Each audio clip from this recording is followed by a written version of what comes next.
চিট্টি কানামাছি ভো। শিশু শিল্পী হিসেবে বড় পর্দায় পা রাখেন অভিনেত্রী প্রার্থনা ফারদিন দিঘি। বেশ কিছু সিনেমায় অভিনয় করে প্রশংসা কুড়িয়েছেন। বিভিন্ন সময়ে তাকে নিয়ে প্রেমের গুঞ্জন চাউর হয়েছে সামাজিক যোগাযোগ মাধ্যমে। বিশেষ করে ইউটিউবার তৌহিদ আফ্রিদির সঙ্গে প্রেমের গুঞ্জন জোরালোভাবে ছড়িয়ে পড়ে সামাজিক যোগাযোগ মাধ্যমে। তৌহিদ আফ্রিদির সঙ্গে প্রেমের গুঞ্জন নিয়ে এর আগেও কথা বলেছেন দিঘি। ফের বিষয়টি নিয়ে কথা বললেন তিনি। মূলত একটি অ্যাওয়ার্ড প্রদান অনুষ্ঠানে যোগ দিয়ে ব্যক্তিগত জীবনের ব্যাপারটি নিয়ে কথা বলেন প্রার্থনা ফারদিন দিঘি। তৌহিদ আফ্রিদির সাথে আমি সবসময় আমার খুব ভালো বন্ধু ছিল, এখনো আমার ভালো বন্ধু। দিঘি বলেন, আফ্রিদির সঙ্গে তার কখনো প্রেমের সম্পর্ক ছিল না।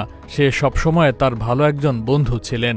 আর এখন সে চাপে আছে বা খারাপ সময়ের মধ্য দিয়ে যাচ্ছে বলে তার সঙ্গে বন্ধুত্ব রাখবেন না, এমনটি হয় না বলেও মনে করেন প্রার্থনা ফারদিন দিঘি। দিঘি বলেন, তার সাথে আমার ভালো বন্ধুত্ব ছিল, আছে এবং ভবিষ্যতেও থাকবে। বন্ধুত্বের কোনো সময় থাকে না যে এই সময় বন্ধু থাকবে পরে বন্ধু থাকবে না, সবসময় আমার বন্ধু। এর আগে দিঘি বলেছিলেন, এ খবরটি সম্পূর্ণ মিথ্যা। এটা তৌহিদ আফ্রিদি নিজেও বলবে।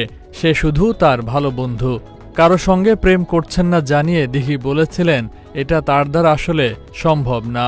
এর বাদ বাকি আমি প্রতিবারই আসলে এই জিনিসটা ক্লিয়ার করেছি। প্রয়াত নায়িকা দোয়েল ও অভিনেতা সুব্রতর মেয়ে প্রার্থনা ফারদিন দিঘি চলচ্চিত্রে শিশু শিল্পী হিসেবে পরিচিতি লাভ করেন তিনি।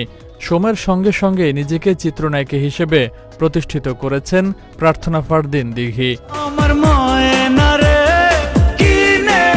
বেশ কিছু সিনেমায় অভিনয় করেছেন প্রার্থনা ফারদিন দিঘি। তবে সেগুলো খুব একটা আলোর মুখ না দেখলেও ভবিষ্যতে ভালো কোনো সিনেমা নিয়ে পর্দায় হাজির হবেন দিঘি, এমনটি প্রত্যাশা তার ভক্ত অনুরাগীদের।